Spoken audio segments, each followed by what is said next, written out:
Kementerian Hal Ehwal Ugama menerima sumbangan berjumlah RM50,000 dari Yayasan Sultan Haji Hassan Al-Bolkiah untuk keperluan peralatan kebersihan dan keselamatan khusus bagi masjid, surau dan balai ibadat yang memerlukan di seluruh negara.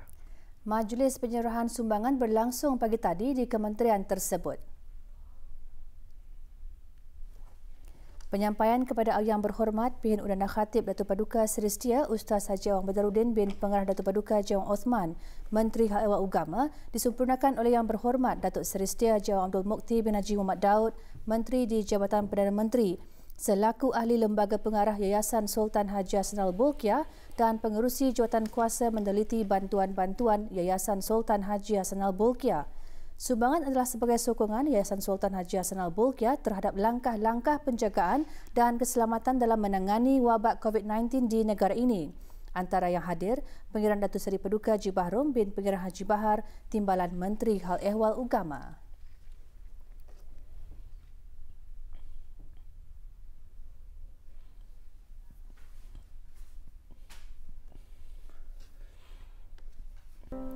...540 pelajar sekolah agama Jalan Bedil kini menerima manfaat dari bangunan baharu sekolah berkenaan yang dilengkapi kemudahan-kemudahan relevan demi keselesaan para pelajar. Pagi tadi berlangsung majlis penyerahan kunci bangunan baharu Sekolah Agama Jalan Bedil, Kampung Lampak. Kunci bangunan baru Sekolah Agama Jalan Bedil diterima oleh Datuk Seri Paduka Arkitek Awang Haji Marzuki bin Haji Mohsin, Timbalan Menteri Pembangunan selaku pelaksana projek dari pihak pemborong LCY Development Sendirian Berhad yang kemudiannya menyerahkan kunci tersebut kepada Pengiran Datuk Seri Paduka Haji Bahrom bin Pengiran Haji Bahar, Timbalan Menteri Hal Ehwal Ugama.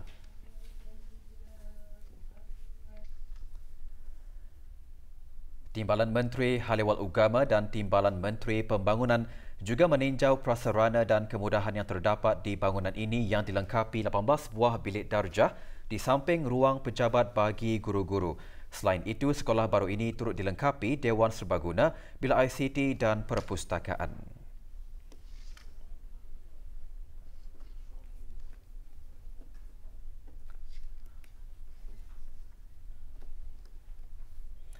Negara Brunei Darussalam mencatatkan tiada kes jangkitan baharu COVID-19 hari ini, menjadikan jumlah keseluruhan kes jangkitan kekal 141 orang.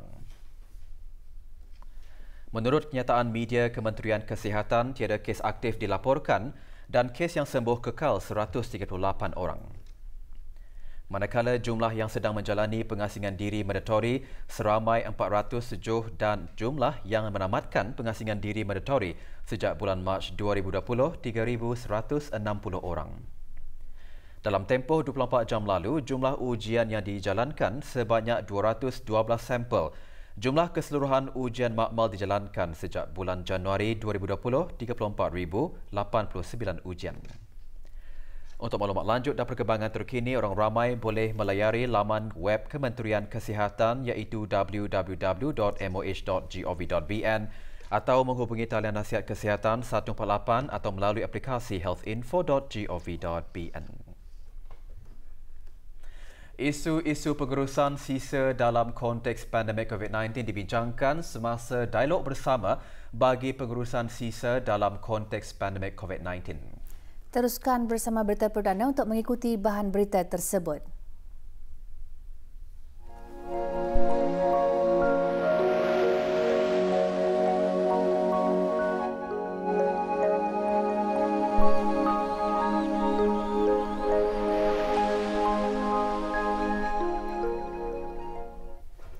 Tegahan bagi seluruh rakyat dan penduduk negara ini untuk keluar negeri masih dikekalkan seperti nasihat Kementerian Kesihatan sebelum ini, walaupun caj RM3 setiap satu hala perjalanan dikenakan di bawah Perintah Bayaran Keluar dan Bayaran Masuk 2020 yang akan dikuatkuasakan bermula 1 hari bulan Ogos 2020.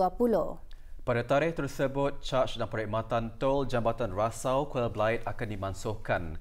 Bagi memberigakan pelaksanaan perintah tersebut, pagi tadi diteruskan jurayawara bagi daerah Tutong. Ianya berlangsung di Dewan Utama Kompleks Dewan Kemasyarakatan Daerah Tutong dihadiri oleh penghulu-penghulu mukim dan ketua-ketua kampung bagi daerah berkenaan. Taklimat disampaikan oleh Dayang Suraya binti Haji Jaidin, Setiausaha Tetap Prestasi dan Korporat Kementerian Kewangan dan Ekonomi. Dalam taklimatnya menjelaskan, perintah tersebut memberi kuasa kepada pengawal Kastam dan Eksais Diraja, Jabatan Kastam dan Eksais Diraja untuk mengenakan caj perkhidmatan CAP pada kadar RM3 Brunei ke atas setiap seorang yang akan keluar dari atau masuk ke negara ini melalui pos-pos kawalan darat yang dikenakan kepada semua warga negara termasuk warga negara Brunei Darussalam sama ada menggunakan kenderaan ataupun berjalan kaki. Bermula 1 Ogos 2020, pendaftaran, permohonan dan pembayaran caj perkhidmatan CAP boleh dibuat melalui Exit and Entry System EES. Sistem tersebut diperkenalkan bagi menggantikan Vehicle Entry Exit System VES yang digunakan sebelum ini. Jadinya mana-mana yang berhajat untuk membuat perjalanan keluar atau masuk negara ini melalui pos-pos kawalan darat, mulai pada hari Sabtu ini yang saya jelaskan tadi, iaitu pada 1 hari bulan Ogos tahun 2020, pendaftaran, permohonan dan pembayaran CAPS hendaklah dibuat secara dalam talian ataupun yang kita ni online melalui Exit and Entry System EES yang boleh dilayari melalui laman sesawang www.bdnsw.gov.bn. Dinasihatkan juga kepada orang ramai yang hendak membuat perjalanan melalui pos-pos kawalan darat di negara ini untuk membuat pembayaran CAP terlebih dahulu agar perjalanan bis kita akan berjalan dengan lancar dan seperti yang dirancangkan. Dan pastikan juga pasport bis kita yang digunakan tidak kurang dari 3 bulan expiry date-nya ataupun validity of the passport atau dan begitu juga dengan lesen kenderaan ataupun yang orang kita ni road tax atau pastikan ianya masih sah semasa membuat urusan melalui pos-pos kawalan darat. Hadir Yang Berhormat Awang Haji Abdul Wahab bin Apong dan Yang Berhormat Awang Haji Ramli bin Haji Lahid, Ahli-Ahli Majlis Mesyuarat Negara dan Awang Syamsul Bahrin bin Haji Muhammad Husin, Pegawai Daerah Tutong. Juarayawara yang sama juga akan diteruskan bagi daerah Brunei dan Buara selama 3 hari bermula esok Selasa 14 Julai 2020, hari Khamis 16 Julai 2020 dan hari Sabtu 18 Julai 2020 di Dewan Teater Kementerian Kewangan dan Ekonomi. Dialog bersama bagi pengurusan sisa dalam konteks pandemik COVID-19 bertujuan bagi membincangkan isu-isu pengurusan sisa dalam konteks pandemik COVID-19. Di samping itu, ia juga membincangkan mengenai kaedah berkesan dalam pengurusan untuk mengurangkan penularan wabak di kalangan masyarakat. Dialog bersama yang dianjurkan oleh Sekretariat Dewan Perhimpunan Antara Parlimen ASEAN (AIPA) dan Institut Penyelidikan Ekonomi bagi ASEAN dan Timur Asia (IRIA) diadakan secara dalam talian. Dialog disertai oleh Yang Berhormat Dayang Khairunisa binti Haji Ashari dan Yang Berhormat Pengarah Haji Ali bin Peram Maun, Ahli-Ahli Majlis Mesyuarat Negara. Dialog tersebut adalah susulan dari resolusi yang diluluskan semasa Perhimpunan Agung AIPA ke-40 di Bangkok, Thailand tahun lalu bagi AIPA dan IRIA menubuhkan kerjasama dua hala dalam menyokong pengurusan sisa ke arah pembangunan lestari. Dialog diharap dapat meningkatkan kesedaran awam mengenai isu semasa dalam pengurusan sisa termasuk sisa pepejal dan sisa perubatan dan klinikal di rantau ASEAN yang semakin meningkat disebabkan oleh pandemik COVID-19. Justru, sokongan ahli-ahli parlimen terhadap kerajaan penting untuk meningkatkan ekonomi hijau bagi kawalan sisa-sisa buangan terutama semasa situasi pandemik COVID-19. Dialog turut disertai oleh Pin Orang Kaya Pekermajaya Datuk Paduka Awang Haji Judin bin Haji Asar, Setiausaha Majlis Mesyuarat Menteri-Menteri Kabinet dan Jurutulis Majlis Mesyuarat Negara. Antara agenda utama dialog, keterangan dan taklimat daripada Dr. Henry Damanhuri, Profesor Institut Teknologi Bandung, Michikazu Kojima, Senior Economist Economic Research Institute for ASEAN and East Asia, Dr. Agabuthu Peretambi, Professor Jeffrey Sachs Center on Sustainable Development, Sunway University and High Level and Foreign Expert, Ministry of Science and Technology, China. Dialog berakhir dengan sesi soal-jawab antara para peserta dan ahli panel dan ucapan penutup oleh Profesor Hidetoshi Nishimura. Pelajar perlu didedahkan dengan pelbagai pengalaman, bukan hanya pembelajaran di kelas tetapi juga aktiviti luar. Sebagai pengalaman nilai tambah untuk pembelajaran para pelajar, seramai 42 pelajar dari Jodoh International School yang mengikuti program aktiviti kemasyarakatan di daerah Temburong berakhir petang tadi di Rumah Panjang Kampung Sibut. Sijil penyertaan disampaikan oleh Pangeran Muhammad Amir Mubarak bin Pangeran Haji Hashim, Pemangku Pegawai Daerah Temburong. Juga hadir Yang Berhormat Awang Haji Emran bin Haji Sabtu, Ahli Majlis Mesyuarat Negara. Diselaraskan oleh Agensi Pelancongan Tempatan, di samping pendedahan tentang aktiviti kemasyarakatan, para pelajar juga berpeluang belajar bagaimana mendapatkan sumber makanan, memasak makanan tempatan, mengetahui tentang hutan flora dan fauna, jenis ubat herba serta gaya hidup dan tradisi penduduk kampung.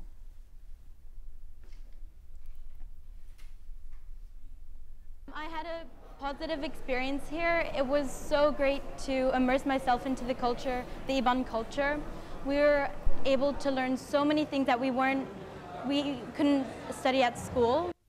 My experience here was really good. I found it really fascinating about all the culture we learned and everything to do with Iban culture. And the food.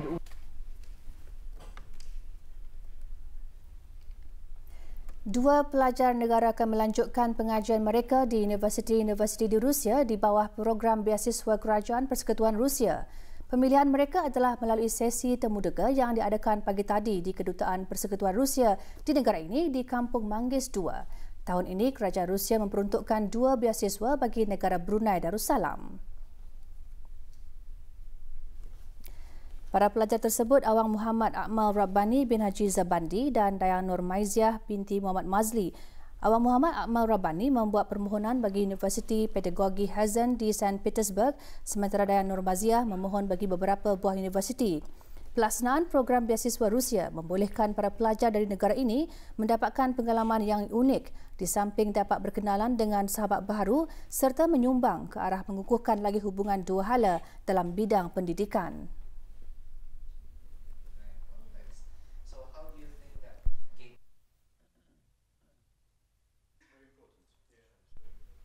Master in System Analysis and Management. Pasal masa ni kita ni punya life ni all about technology. So I apply for this course so that boleh help Brunei in terms of ready untuk fourth industrial revolution. Saya berasa gembira kerana terpilih scholarship ini. Saya akan mempelajari bahasa Rusia selama 5 bulan. Negara mengalami transformasi yang begitu ketara hasil perancangan rapi kerajaan dalam merencana setiap aspek pembangunan berkat kepimpinan berwibawa ke bawah Duli Yang Maha Mulia Paduka Seri Baginda Sultan dan Yang di-Pertuan Negara Brunei Darussalam, rakyat dan penduduk dapat menikmati kehidupan dengan aman, damai, selesa, sejahtera dan makmur dan bumi Darussalam ini setanding negara-negara membangun yang lain. Bagi membolehkan negara terus maju, sokongan dan dukungan padu rakyat dan penduduk terhadap kepimpinan baginda adalah penting untuk membawa negara ke mercu kejayaan. Pembinaan jembatan penghubung antara daerah Brunei Muara dan Temburong bagi menjamin kebajikan dan kesejahteraan rakyat dan penduduk di negara ini. Keprihatinan dan pemerhatian Tabuh Duli itu akan senantiasa dikenang untuk menjadi ristaan yang abadi. Sentiasa menjaga dan memelihara keamanan dan kesejahteraan negara, pembangunan dan perkembangan di daerah ini pada masa ini adalah sangat pesat. Ini terbukti dan dapat dilihat dengan perubahan yang ketara dari segi kemudahan yang diberikan kepada rakyat. Sekarang ini lagi sudah dapat lagi menggunakan mobile. Jadi kalau diikut kerajaan Tabuh Duli sekarang ini mesti memang dibaginya perhatian benar-benar di kampung kami ini. Kalau diikut dari 30 tahun yang lepas. Semoga baginda kekal qarar memerintah negara dalam keadaan sihat walafiat. Amin ya rabbal alamin. Gerai perayaan sempena sambutan ulang tahun Hari Keputeraan ke bawah Duli Yang Maha Mulia Paduka Seri Baginda Sultan dan Yang di-Pertuan Negara Brunei Darussalam yang ke-74 akan diadakan bermula 15 Julai 2020 hingga 31 Julai 2020. Menurut Syarah Akhbar Kementerian Hal Ehwal Dalam Negeri, gerai-gerai tersebut akan bermula pukul 5 petang hingga 10 malam di lokasi-lokasi yang ditetapkan di setiap daerah. Ke arah mempertikatkan lagi langkah-langkah membendung penularan COVID-19 di negara ini serta berpandukan kepada nasihat-nasihat Kementerian Kesihatan, para penjaja dan pengunjung gerai adalah dikendaki untuk mengikut syarat-syarat dan peraturan-peraturan yang ditetapkan seperti yang tertera.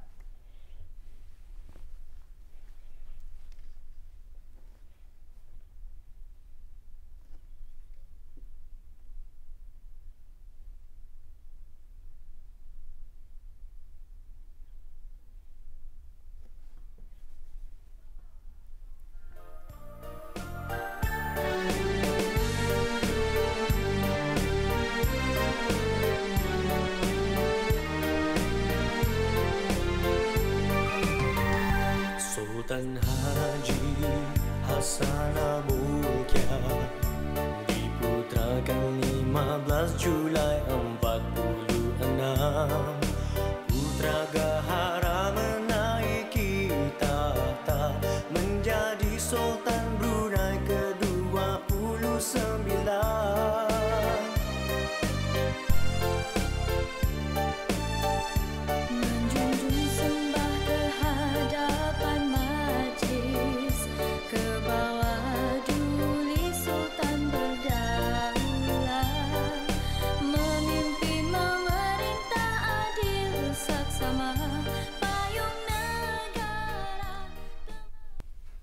Jabatan Hal Ehwal Masjid Kementerian Hal Ehwal Agama akan mengadakan majlis ibadah korban di masjid-masjid seluruh negara selepas selesai sahaja sembahyang Hari Raya Aidil-Adha dan hari-hari tasyrik berikutnya. Memandangkan pada masa ini langkah-langkah kawalan penularan wabak COVID-19 masih dikuatkuasakan, ahli jawatan kuasa takmir masjid yang berhasrat mengadakan majlis ibadah korban hendaklah mengikuti garis panduan yang ditetapkan berpandukan nasihat Kementerian Kesihatan.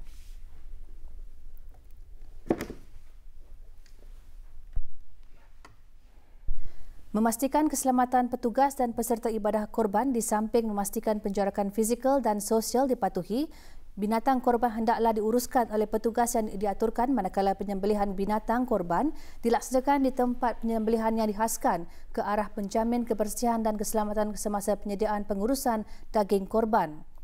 Petugas pelapar daging korban sentiasa menjaga kebersihan, mencuci tangan dengan betul, memakai sarung tangan dan sungkup muka. Bagi seekor kerbau atau lembu dihadkan untuk 4 ke 5 petugas dan seekor kambing untuk 2 petugas sahaja.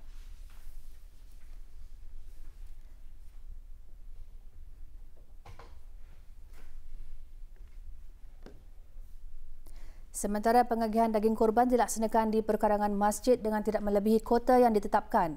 Petugas dan peserta ibadah korban serta orang ramai hendaklah mengimbas kod QR, memeriksa suhu badan dan mensanitasi tangan sebelum masuk ke kawasan masjid. Sementara pengagihan daging korban adalah secara pandu lalu dan jalan lalu.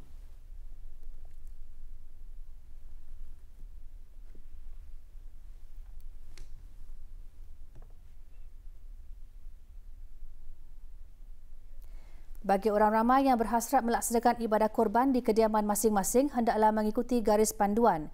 Ini termasuk memastikan keselamatan petugas dan peserta ibadah korban di samping penjarakan fizikal dan sosial dipatuhi. Binatang korban juga perlu diurus oleh seseorang yang diaturkan sahaja dan penyembelihan dilaksanakan di tempat penyembelihan yang dihaskan. Selain itu, kebersihan dan keselamatan semasa penyediaan dan pengurusan daging korban sentiasa diutamakan dengan menghadkan 4 ke 5 orang untuk seekor kerbau atau sapi dan 2 orang untuk seekor kambing. Manakala pengagihan daging korban dilaksanakan di kawasan rumah sahaja.